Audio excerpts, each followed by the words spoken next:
Hello friends, कैसे हैं आप लोग। वेलकम टू माय चैनल गणित गुरु। और मैं अभिषेक सिंह आज आप लोग को पढ़ाऊंगा सर्कल। पिछले क्लास में मैंने नंबर सिस्टम को एंड किया था, तो आप लोग सोच रहे होंगे कि अचानक नंबर सिस्टम से सर्कल कैसे। तो मेरे कुछ व्यूअर्स का ये रिक्वेस्ट था कि सर हम लोगों के सेशन के साथ चलिए, और उनके सेशन में अभी सर्कल चल रहा है, इसलिए आज हम सर्कल शुरू कर रहे हैं।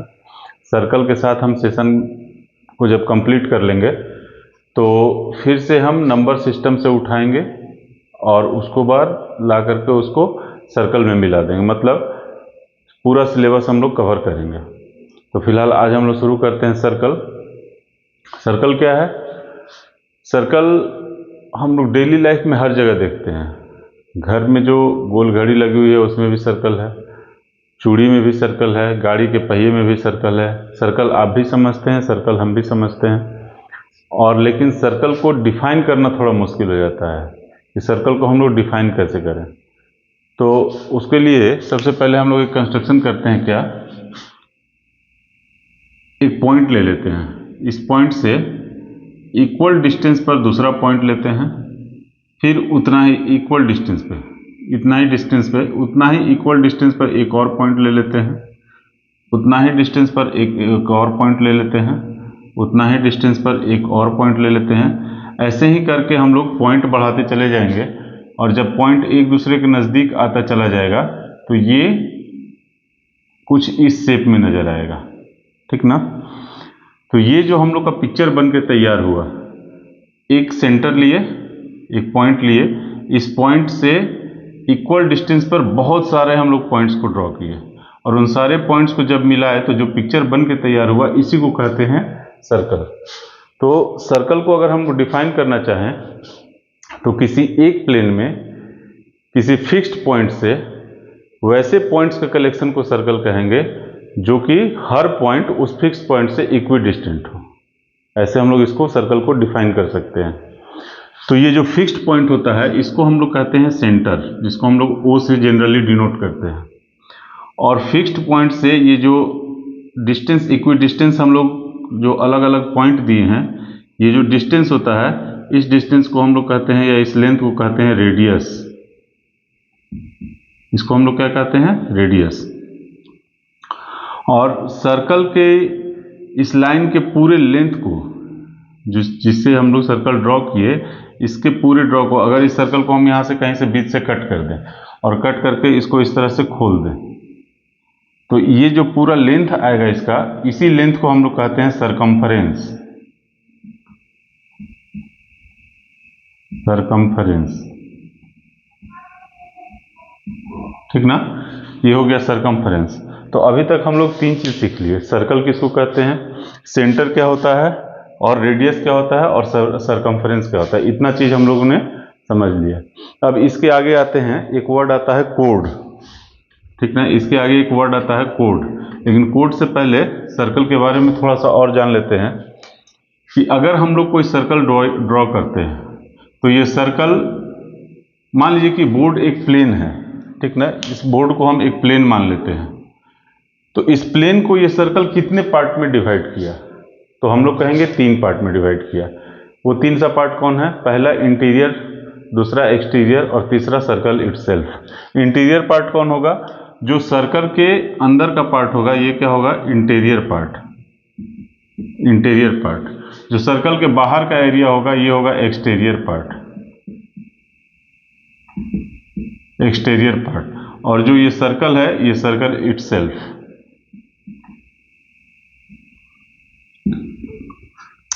तो एक सर्कल में हम लोग इतना सब कुछ देखते हैं। जब किसी प्लेन पे हम लोग एक सर्कल ड्रॉ करते हैं तो वो प्लेन को तीन पार्ट में डिवाइड करता है, एक इंटीरियर, दूसरा एक्सटीरियर, और तीसरा इटसेल्फ, ठीक ना। इसके बाद हम लोग को जो वर्ड आता है वो आता है कोड।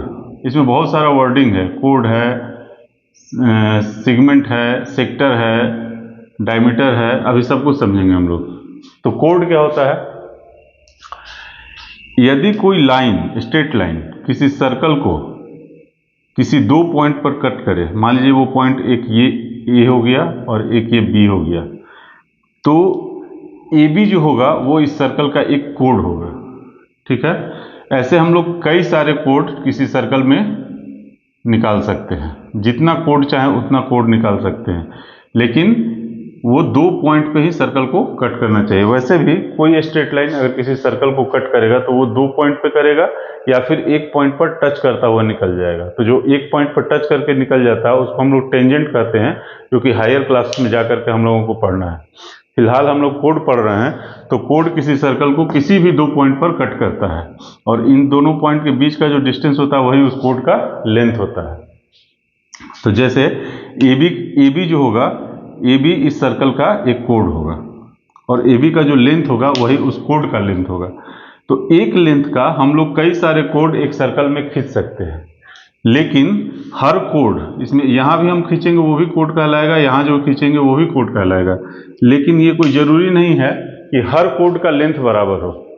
मेरे बात को फिर से समझिएगा, छोटा बात है लेकिन ध्यान देने के लिए बात है ये, कि एक ही सर्कल में एक ही लेंथ का हम लोग कई सारा कोड खींच सकते हैं, लेकिन किसी एक सर्कल में हर कोड एक ही लेंथ का हो ये कोई जरूरी नहीं है।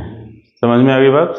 चलिए, अब अगर इस सर्कल में हम कहें कि सबसे लॉन्गेस्ट कोड कौन होगा, तो सबसे लॉन्गेस्ट कोड होगा वही जो इसके एकदम बीचों बीच जाएगा, या सबसे लॉन्गेस्ट कोड वही होगा जो इसके सेंटर से पास करेगा। तो जो कोड इसके सेंटर से पास कर रहा है, इस कोड की लंबाई कितनी हो जाएगी? सेंटर टू सरकमफरेंस कितना होता है डिस्टेंस? रेडियस के बराबर। सेंटर टू सरकमफरेंस कितना होता है? रेडियस के बराबर। तो इस पूरे कोड की लंबाई कितनी हो जाएगी? 2r।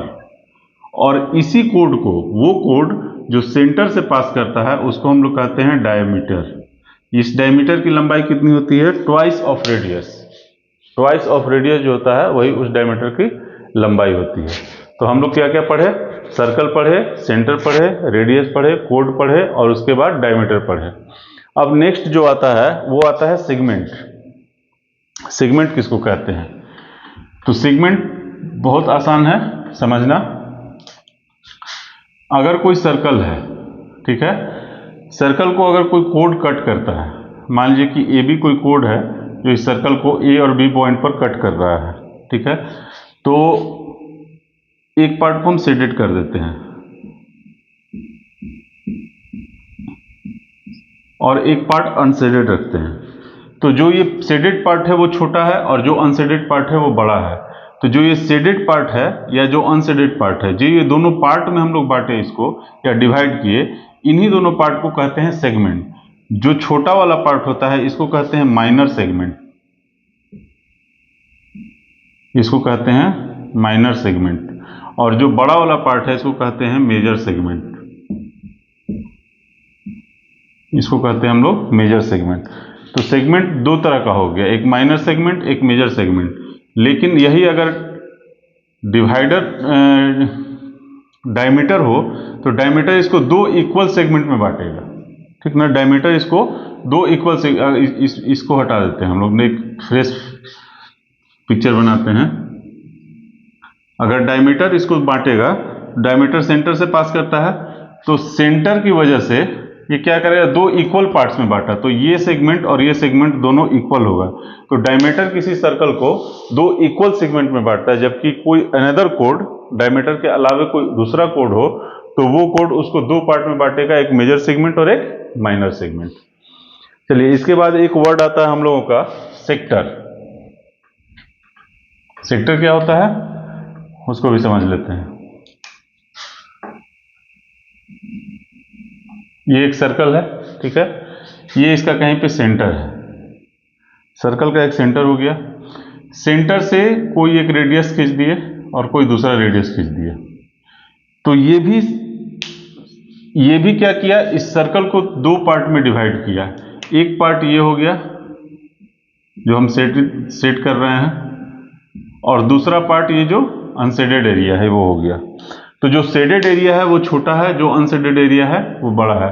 तो जो शेडेड एरिया या अनशेडेड एरिया है इसको यहां पे हम लोग कहते हैं सेक्टर, इसको कहते हैं हम लोग, इसको हम लोग कहते हैं सेक्टर। इसको भी हम लोग सेक्टर ही कहेंगे, लेकिन चूंकि ये छोटा है इसलिए इसको कहेंगे माइनर सेक्टर। 。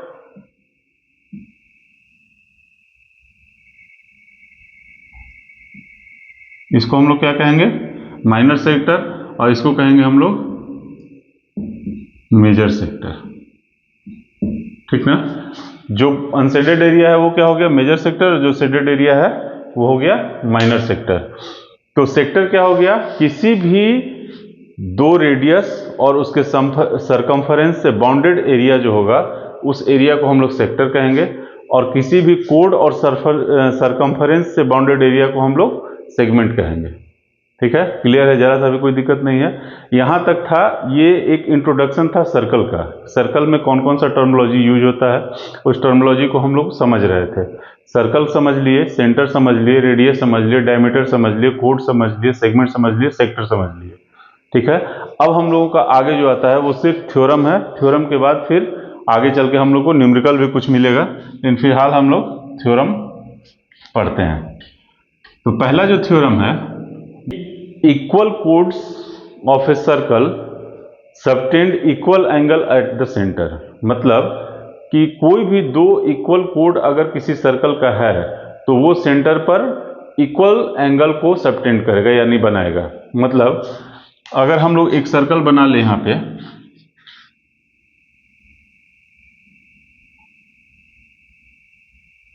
ठीक है, इस सर्कल का ये हो गया सेंटर। तो कोई भी दो कोड जो इक्वल लेंथ का हो, मान लीजिए कि एक कोड ये हो गया और दूसरा कोड हम लोग ये ले लिए। अगर दोनों का लेंथ इक्वल है, मतलब अगर एक कोड हम ए और बी मान लेते हैं, दूसरा कोड हम सी और डी मान लेते हैं, तो ए बी और सी डी अगर इक्वल है, if A B equal to C D, then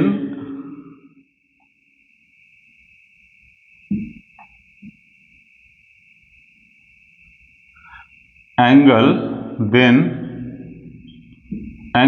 AOB will be equal to angle COD। समझ गया। थ्योरम कह रहा है कि अगर किसी सर्कल में दो कोड हम इक्वल लेंथ के लेते हैं, मतलब AB और CD अगर बराबर हो जाता है, तो ये जो एंगल होगा AOB और COD ये दोनों भी इक्वल होगा। इसी को हम लोग को समझना है। तो हम लोग यहां पे देख रहे हैं क्या कि OA इक्वल टू हम OD कर सकते हैं। क्यों? क्योंकि OA और OD दोनों सर्कल का रेडियस है, और ये क्या होता है, सरकमफरेंस से सेंटर का दूरी हर जगह बराबर होता है। उसी तरह OB इक्वल टू OC कर सकते हैं, ये भी क्या है, रेडियस है। तो दो चीज हम लोगों का बराबर हो गया। और हम लोग का AB इक्वल टू CD है, ये तो मेरा गिवन है, ये हम लोगों का गिवन है। तो हम लोग क्या देख रहे हैं, दोनों ट्रायंगल का, ट्रायंगल AOB और एंगल COD, दोनों ट्रायंगल का तीनों साइड आपस में इक्वल है। तो SSS से साइड से क्या हो जाएगा, triangle AOB will be congruent to angle COD, triangle COD। Clear है। मतलब ये दोनों ट्रायंगल क्या हो गया, कॉन्ग्रुएंट हो गया। तो जब कॉन्ग्रुएंट हो जाता है तो सारे साइड्स इक्वल हो जाते हैं एक दूसरे के, कॉरस्पॉन्डिंग साइड्स इक्वल हो जाते हैं, और कॉरस्पॉन्डिंग एंगल भी इक्वल हो जाता है। जब कॉरस्पॉन्डिंग इक्वल हो जाएगा तो क्या हो जाएगा, therefore angle AOB is equal to angle COD। कितना इजी था, कहीं कुछ नहीं है, बस समझना है। इसमें जो हम लोग पहले पढ़े, जो इसका फैक्चुअल चीज हम लोग पढ़े, जैसे कि कोड जो होता है वो क्या होता है, सर्कल क्या होता है, सेंटर क्या होता है, इस सब सारा चीज को जब हम लोग समझ लेंगे ना, तो ये सब थ्योरम हम लोगों के लिए बहुत आसान हो जाएगा। इसमें कहीं पे कोई प्रॉब्लम नहीं आने जा रहा है। आप लोग एक बार फिर से ध्यान से देख लीजिएगा पीछे करके वीडियो को, कि जब भी कोई कोड, दो कोड एक लेंथ का होगा तो वो सेंटर पर इक्वल एंगल सबटेंड करेगा। इसके बाद का जो थ्योरम है वो जस्ट इसका उल्टा है। क्या है वो, कि अगर कोई दो कोड सेंटर पर इक्वल एंगल सबटेंड करता है तो वो दोनों कोड बराबर होगा। उसका भी प्रूफ बहुत आसान है। क्यों? उसमें हम लोग क्या करेंगे, देख ही लेते हैं।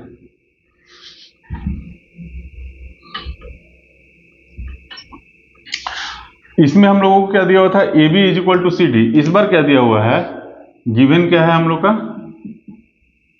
गिवन है angle A O B equal to angle C O D. ये हम लोग का गिवन है, मतलब ये दिया हुआ है। इस बार थ्योरम क्या कह रहा है कि अगर दो कोड सेंटर पर इक्वल एंगल सबटेंड कर रहा है तो वो दोनों कॉर्ड का लंबाई बराबर होगा। पिछले बार में तो क्या था कि अगर दो कोड बराबर है तो इक्वल एंगल सबटेंड करेगा, तो इस बार जो कह रहा है कि दोनों एंगल बराबर होगा, तो इसको भी प्रूफ उसी तरह कर देंगे हम लोग। क्या करेंगे, पहले तो ये है एक कंडीशन, ये गिवन है हम लोग का। दूसरा कंडीशन क्या है, O A is equal to O D is equal to R, O B equal to O C equal to R. क्यों, ये चारों क्या है, रेडियस है। O A O B O C O D चारों रेडियस है। तो इस बार साइड एंगल साइड से क्या हो जाएगा, दोनों ट्रायंगल फिर से कॉन्ग्रुएंट हो जाएगा। जब दोनों ट्रायंगल कॉन्ग्रुएंट हो जाएगा तो A B is equal to C D. Clear है। तो दूसरा थ्योरम भी उतना ही आसान है जितना पहला थ्योरम आसान था, सिर्फ एक दोनों रिवर्स है। एक आम से इमली कह रहा है, एक इमली से आम कह रहा है, बस इतना ही का अंतर है। चलिए हम लोग फिर उसके बाद वाला थ्योरम पढ़ते हैं। Perpendicular from the centre of the circle to A code will bisect the code.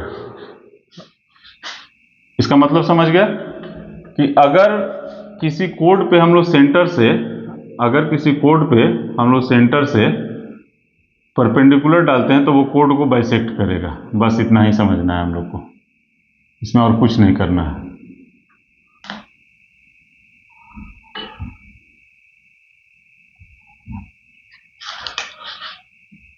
ये भी कोई कोड है, ठीक है, और ओ एक सेंटर है। क्लियर है।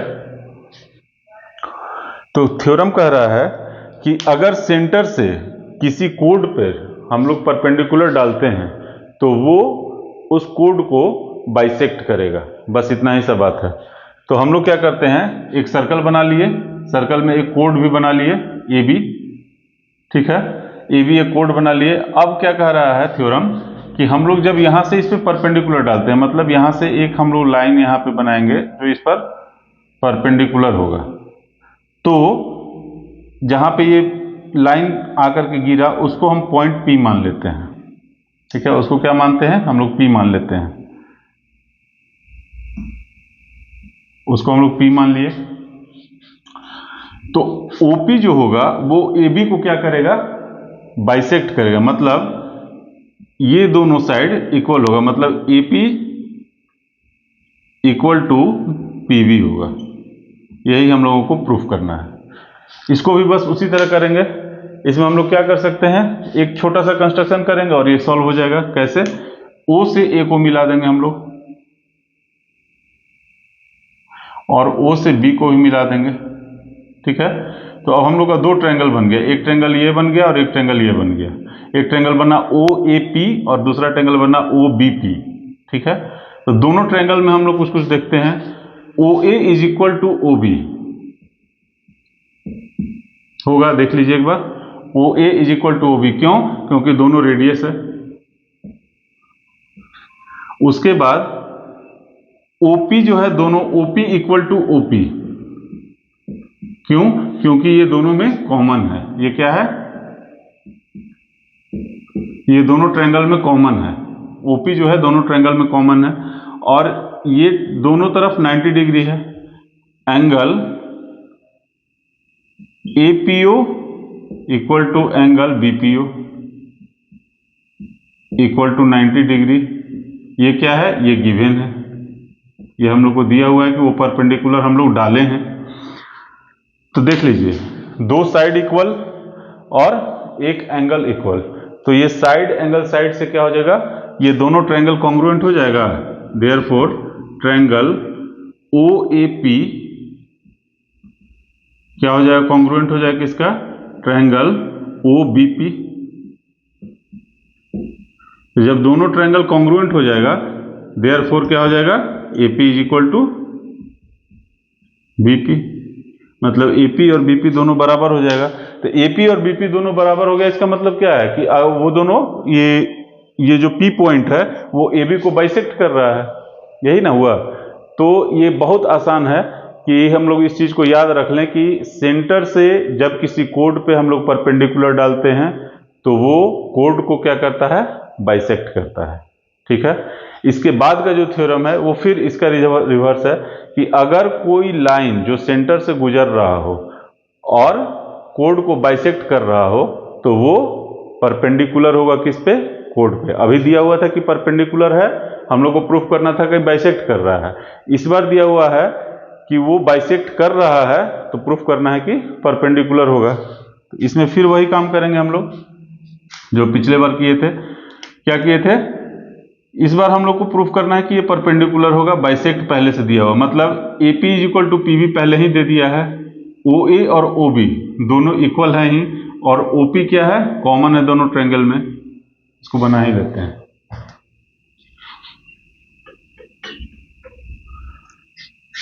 इस बार क्या दिया हुआ है, AP इक्वल टू PB, ये हम लोगों को गिवन है। ये क्या है, ये गिवन है। OA is equal to OB, ये क्या हो जाएगा, रेडियस है, और OP क्या है, दोनों ट्रायंगल में कॉमन है। OP क्या है, दोनों ट्रायंगल में कॉमन है। तो साइड साइड साइड तीनों साइड इक्वल हो गया तो क्या हो जाएगा, ट्रायंगल OAP कॉन्ग्रुएंट किसका हो जाएगा, OBP के, ट्रायंगल OBP के। जब दोनों ट्रायंगल कॉन्ग्रुएंट हो जाएगा तो क्या हो जाएगा, एंगल, इसको इस तरह लिखते हैं, therefore angle OPA is equal to angle OPB। तो OPA और OPB बराबर होगा, इसका मतलब क्या है, किसी स्ट्रेट लाइन पे अगर ये दोनों एंगल बराबर है तो क्या होगा, स्ट्रेट लाइन पे कितना एंगल बनता है, 180 डिग्री, और दोनों इक्वल है, मतलब कि ये दोनों आधा आधा हो जाएगा तो ये कितना हो जाएगा, 90 डिग्री। देयरफॉर क्या हो जाएगा, ये भी 90 होगा और ये भी 90 होगा। तो क्या कहे कि अगर बाइसेक्ट करता है कोई लाइन जो सेंटर से गुजर रहा हो, अगर कोड को कोई लाइन बाइसेक्ट करता है जो सेंटर से गुजर रहा हो तो वो लाइन कोड पर क्या होगा, परपेंडिकुलर होगा। हम लोग ये भी थ्योरम सब पढ़ लिए। थ्योरम हम लोग 4 पढ़े अभी तक। पहला थ्योरम था कि दो इक्वल साइज का कोड सेंटर पर इक्वल एंगल सबटेंड करेगा। दूसरा थ्योरम था कि अगर दो कोड सेंटर पर इक्वल एंगल सबटेंड करता है तो वो दोनों कोड लेंथ में इक्वल होगा। तीसरा था हम लोगों का कि अगर सेंटर से कोई लाइन परपेंडिकुलर कोड पर डालते हैं तो वो उसको बाइसेक्ट करेगा। और चौथा था कि अगर कोई लाइन जो सेंटर से गुजर रहा हो और कोड को बाइसेक्ट कर रहा हो तो वो उस कोड पे परपेंडिकुलर होगा। ठीक है, हम लोग अभी तक ये 4 थ्योरम पढ़े। उसके बाद का थ्योरम है कि किसी भी 3 पॉइंट से, अगर कोई 3 पॉइंट गिवन है हमको, ठीक है, अगर कोई 3 पॉइंट हमको गिवन है, ठीक है, एक पॉइंट यहां ले लेते हैं, अगर कोई 3 पॉइंट हमको दिया हुआ है तो इन तीनों, एक पॉइंट का नाम ले लेते हैं हम P1, P2 और P3। अगर कोई 3 पॉइंट हमको दिया हुआ है तो इन तीनों पॉइंट से होकर सिर्फ और सिर्फ एक ही सर्किल हम लोग ड्रॉ कर सकते हैं। ठीक है, ये बुक में है या नहीं हम देखे नहीं है, लेकिन इसको जान लेना जरूरी है कि अगर कोई 3 अलग अलग पॉइंट हमको दिया हुआ है तो इन तीनों पॉइंट से सिर्फ और सिर्फ एक ही सर्कल हम लोग ड्रॉ कर सकते हैं। कैसे, वो देख लेते हैं पहले। मान लीजिए कि हम पहले आपको 2 पॉइंट दिए, एक पॉइंट यहां दिए और एक पॉइंट यहां दिए, 2 पॉइंट दिए। बोले कि इससे कितना सर्कल हम लोग खींच सकते हैं, बहुत सारा सर्कल खींच सकते हैं। एक सर्कल ऐसा भी होगा, एक सर्कल ऐसा भी होगा, एक सर्कल ऐसा भी हो सकता है। तो 2 पॉइंट से हम लोग इनफाइनाइट नंबर ऑफ सर्कल खींच सकते हैं 2 पॉइंट से। लेकिन जब 3 पॉइंट का बात आता है तो वहां पे सिर्फ और सिर्फ हम लोग एक ही सर्कल खींच सकते हैं। कैसे, वो देखिए। ठीक है, हम लोग क्या करेंगे, P1 से P2 को पहले मिला देंगे और P1 से P3 को भी मिला देंगे। ठीक है। और मान लेंगे कि ये दोनों किसी सर्कल का कोड है, किसी एक ही सर्कल का कोड है, या फिर हम मान लेंगे कि बस कोड है, या फिर वो भी नहीं मानते, चलिए उसको भी छोड़ देते हैं, बस मान लेते हैं कि P1 P2 एक लाइन है और P1 P3 एक लाइन है। अब क्या करेंगे, P1 और P3 का एक परपेंडिकुलर बाइसेक्टर हम लोग ड्रॉ करेंगे और P1 P2 का भी एक परपेंडिकुलर बाइसेक्टर हम लोग ड्रॉ करेंगे। तो ये कहाँ पे कट कर रहा है, मान लीजिए कि यहाँ O पर कट कर रहा है। तो हम लोग पहले पढ़ चुके हैं कि कोई भी दो स्ट्रेट लाइन, ठीक ना, कोई भी दो स्ट्रेट लाइन सिर्फ और सिर्फ एक ही पॉइंट पर कट कर सकता है। कोई भी दो स्ट्रेट लाइन सिर्फ और सिर्फ एक ही पॉइंट पर कट कर सकता है, दूसरे पॉइंट पर वो कट कभी नहीं करेगा। तो चूंकि मान लीजिए कि इसको हम AO और BO मान लेते हैं। AO जो हम लोग परपेंडिकुलर बाइसेक्टर खींचे, ये और BO जो परपेंडिकुलर बाइसेक्टर खींचे, ये कब कहाँ कटेगा, सिर्फ और सिर्फ एक ही पॉइंट पर, इस O पॉइंट पर कटेगा, उसके अलावा ये कहीं भी कट नहीं करेगा। और इससे पहले भी हम लोग पढ़ चुके कि किसी लाइन का अगर परपेंडिकुलर बाइसेक्टर और इस लाइन का परपेंडिकुलर बाइसेक्टर अगर कट करता है तो वो क्या होता है, किसी सर्कल का सेंटर होगा। तो इससे इससे इससे इससे तो ये क्या हो जाएगा, OP3 या OP2 या OP1, ये क्या हो जाएगा, किसी एक ही सर्कल का रेडियस हो जाएगा। समझ में आ गया। तो कोई भी 3 पॉइंट से होकर के सिर्फ हम लोग एक ही सर्कल खींच सकते हैं। क्यों, क्योंकि उसका परपेंडिकुलर बाइसेक्टर सिर्फ और सिर्फ एक ही पॉइंट पर कट करेगा। अगर 2 पॉइंट पर कट करता तो 2 सर्कल हम लोग खींचते, लेकिन कहाँ कट कर रहा है, सिर्फ और सिर्फ एक ही पॉइंट पर। तो जब एक ही पॉइंट पर कट कर रहा है और यहां से इसके डिस्टेंस को हम लोग क्या कहेंगे, रेडियस, तो वैसे रेडियस का सिर्फ और सिर्फ हम लोग एक ही सर्कल खींच सकते हैं। या तो उससे ज्यादा बड़ा रेडियस खींचेंगे तो तीनों को, पॉइंट को P1 P2 P3 को टच नहीं करेगा, और अगर P1 P2 P3 को टच करेगा तो एक ही सर्कल हो पाएगा। समझ में आ गया। चलिए अब इसके आगे हम लोग देखते हैं अगला थ्योरम, ठीक ना।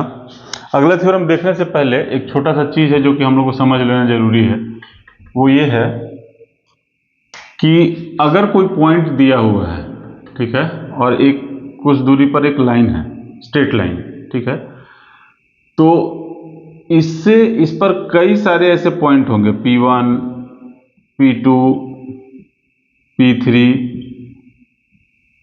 P4 P5 dot dot dot, बहुत सारे ऐसे लाइन हम लोग खींच सकते हैं जो कि P1 को मिलाएगा, P2 को मिलाएगा। ऐसे लाइन सेगमेंट बहुत सारे ऐसे हो सकते हैं जो कि हम लोग इस लाइन, दूसरे वाले लाइन पर हम लोग इस पॉइंट से डाल सकते हैं, ठीक ना। बहुत सारे ऐसे पॉइंट हो सकते हैं, हर का डिस्टेंस अलग अलग होगा। इसका डिस्टेंस L1 मान लेते हैं, इसका L2 मान लेते हैं, इसका L3 मान लेते हैं, इसका L4 मान लेते हैं, ऐसे ही सबका मान लेंगे। तो किसी स्ट्रेट लाइन से किसी सेंटर का या किसी पॉइंट का डिस्टेंस क्या होगा, कौन सा डिस्टेंस मानेंगे, L1 को मानेंगे, L2 को मानेंगे, L3 को मानेंगे, L4 को मानेंगे, या किसको मानेंगे।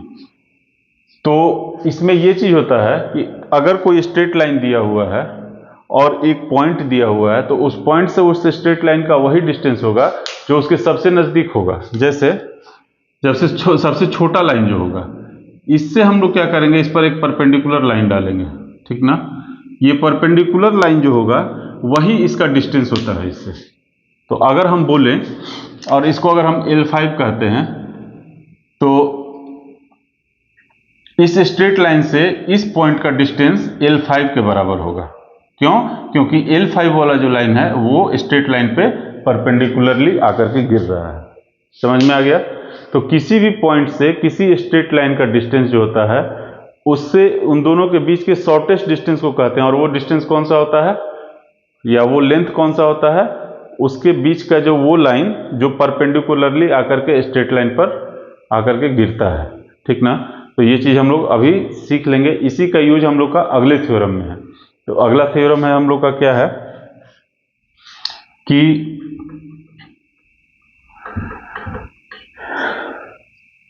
किसी सर्कल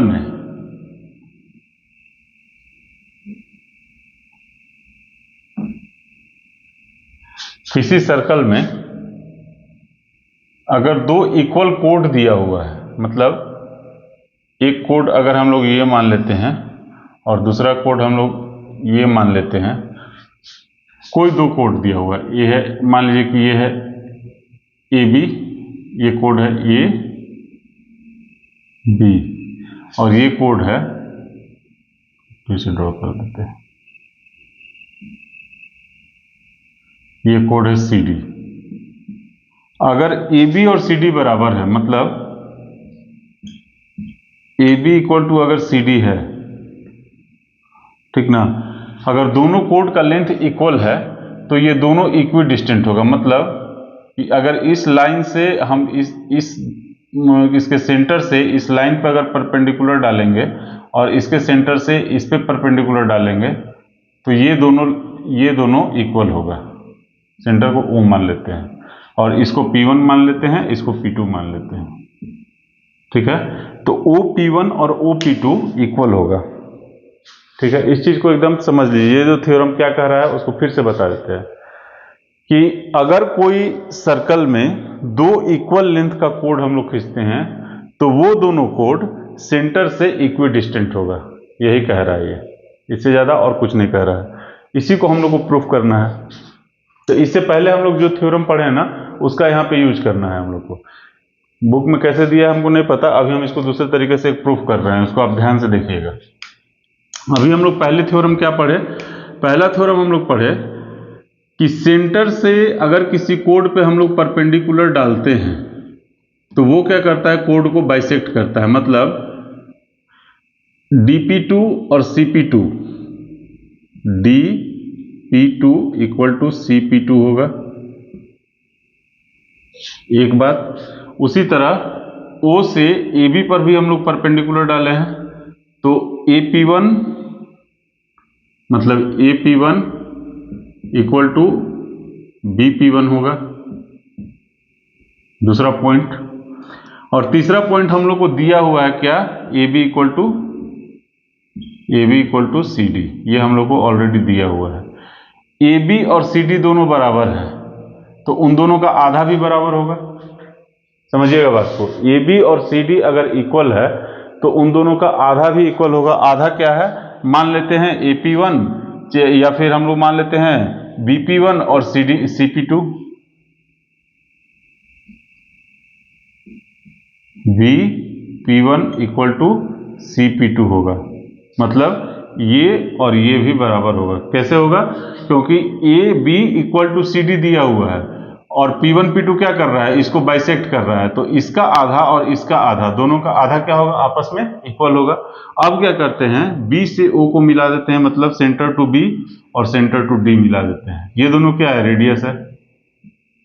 अब इन दोनों ट्रायंगल को देखिए, OBP1, इस ट्रायंगल को देखिए, और एक ट्रायंगल ये देखिए ODP2, ये ट्रायंगल और ये ट्रायंगल को ध्यान से देखिए। OB ये क्या है, रेडियस है।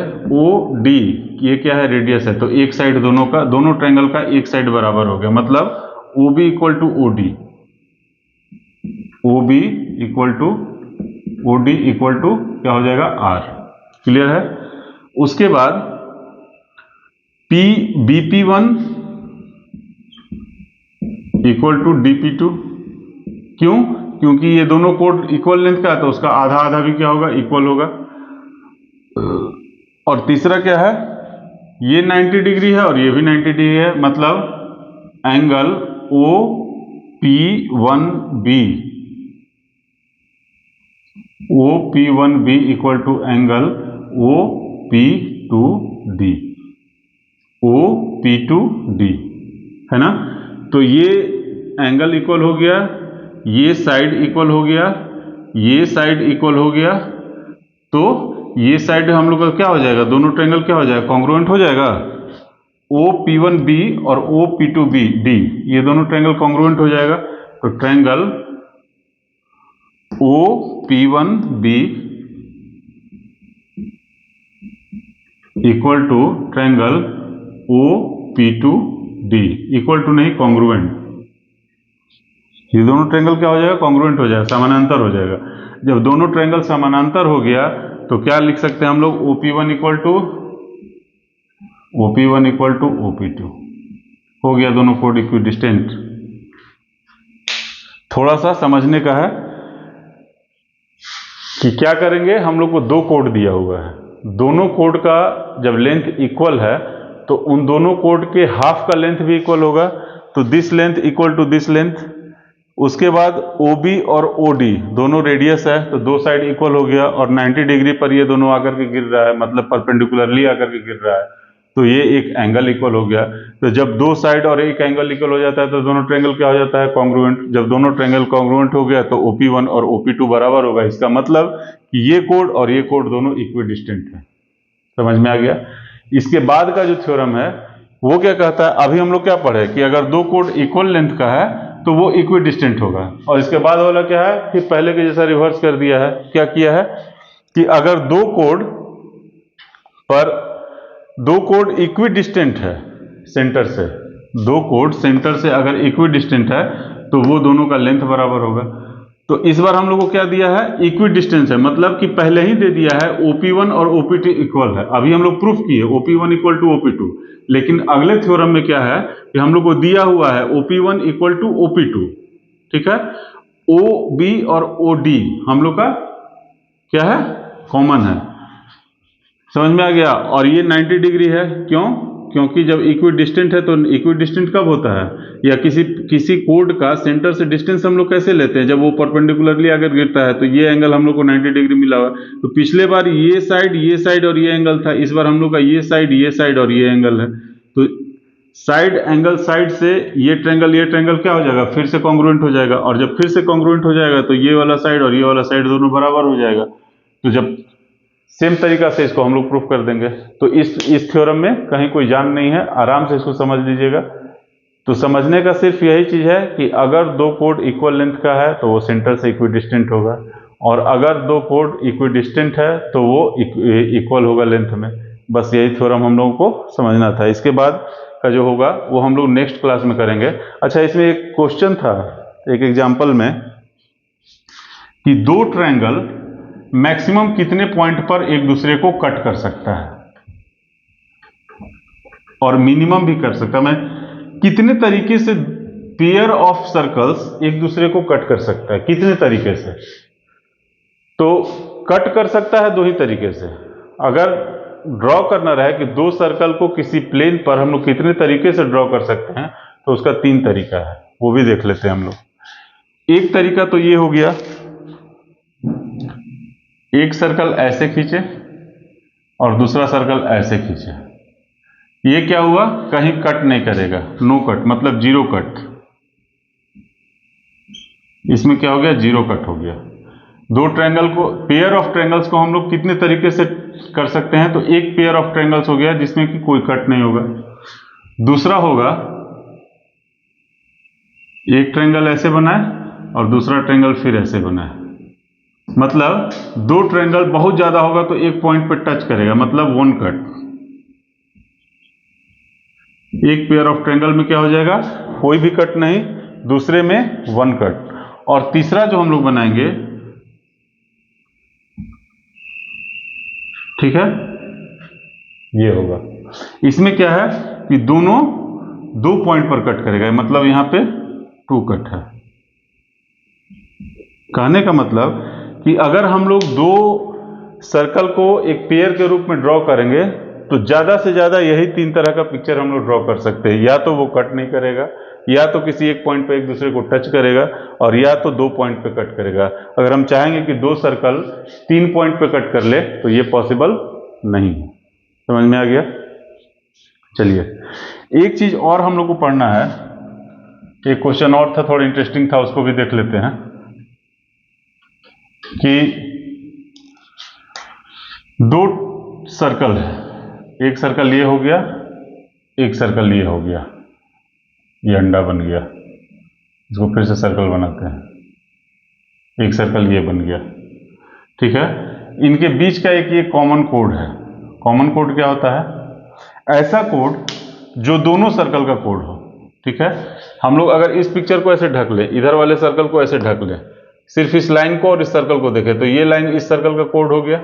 और अगर इस सर्कल को हम लोग ढक लें, इसके हर लाइन को ढक लें, और हम लोग सिर्फ इस सर्कल को और इस लाइन को देखें तो ये लाइन इस सर्कल का कोड हो गया। तो इस कोड को हम लोग क्या कहेंगे, कॉमन कोड। अगर इस कोड का नाम दे दिए हम लोग ए बी, तो ए बी जो है O1 सेंटर वाले ट्रायंगल का, और ट्रायंगल कह रहे हैं O1 सर्कल वाले सर्कल का और O2 सेंटर वाले सर्कल का, दोनों का कॉमन कोड हो गया। ठीक है, तो हम लोगों को बताना है कि कोई भी कॉमन कोड को बाइसेक्ट करने वाला लाइन दोनों सर्कल के सेंटर से होकर के गुजरता है। हम लोगों को ये चीज बताना है। कैसे हम लोग बताएंगे, आप लोग ध्यान से देखिए कि ये कोड जो है इस कोड को बाइसेक्ट कर रहा है, ये लाइन बाइसेक्ट कर रहा है और परपेंडिकुलरली बाइसेक्ट कर रहा है, तो परपेंडिकुलरली बाइसेक्ट कर रहा है। तो जब किसी कोड को कोई लाइन परपेंडिकुलरली बाइसेक्ट करता है तो वो कहां से जाता है, सर्कल के सेंटर से जाता है ना। फिर यही लाइन इसी कोड को परपेंडिकुलरली जब बाइसेक्ट कर रहा है तो वे दूसरे सर्कल के सेंटर से भी जाएगा। तो ये चीज हम लोग को हमेशा दिमाग में रखना है कि कोई भी लाइन अगर कॉमन कोड को परपेंडिकुलरली बाइसेक्ट कर रहा है तो वो दोनों सर्कल के सेंटर से होकर के गुजरेगा। ठीक ना। आज जितना कुछ भी हम बताए वो सारा कुछ फैक्चुअल है, वो सारा कुछ आपको दिमाग में रखना है और इसी सब का यूज होगा आगे हम लोग जो पढ़ेंगे सर्कल को, उसमें जितना भी सम बनाएंगे या न्यूमेरिकल बनाएंगे उन सारे न्यूमेरिकल्स में, उन सारे सम में, उन सारे प्रॉब्लम्स में इन्हीं सब थ्योरम का यूज होना है।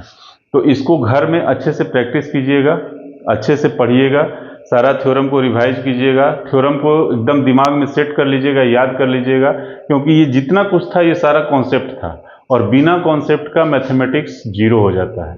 कॉन्सेप्ट अगर आपके पास है तो फिर हम बता रहे हैं ट्रिक का कुछ खास जरूरत नहीं पड़ता है। ट्रिक का जरूरत कब पड़ता है, एग्जामिनेशन में, जब हम लोग को समय का बचत करना होता है। अगर समय नहीं बचाना हो तो हम लोग आराम से कॉन्सेप्ट के थ्रू किसी भी क्वेश्चन को सॉल्व कर सकते हैं। ठीक है, तो कभी भी इस चीज के लिए दिमाग नहीं लगाइएगा कि हम ट्रिक से बनाएंगे और ट्रिक को याद करें, नहीं। पहले फॉर्मूला को याद करेंगे, उसके कॉन्सेप्ट को याद करेंगे, उसके कॉन्सेप्ट को अच्छे से समझेंगे, तब जाकर के हम लोग मैथ में जब कूदेंगे ना तो उसमें फिर हम लोग को खेलने में मजा आएगा। तो हम लोग का आज का सेशन यहीं पे ख़त्म होता है। इसके बाद का सेशन हम लोग फिर सर्किल नहीं करेंगे और उम्मीद करते हैं कि 2 या 3 सेशन में सर्कल एकदम कंप्लीट कर लेंगे हम लोग। ठीक है, उसके बाद फिर देखते हैं आगे का कौन सा चैप्टर है, उसको बनाएंगे हम लोग। अगर मेरा वीडियो आज का अच्छा लगा हो तो चैनल को लाइक करना, सब्सक्राइब करना नहीं भूलिएगा, अपने दोस्तों को बताना नहीं भूलिएगा, इसको जितना हो सके उतना शेयर कीजिए। आज के लिए इतना ही, फिर मिलते हैं अगले वीडियो में। Thank you.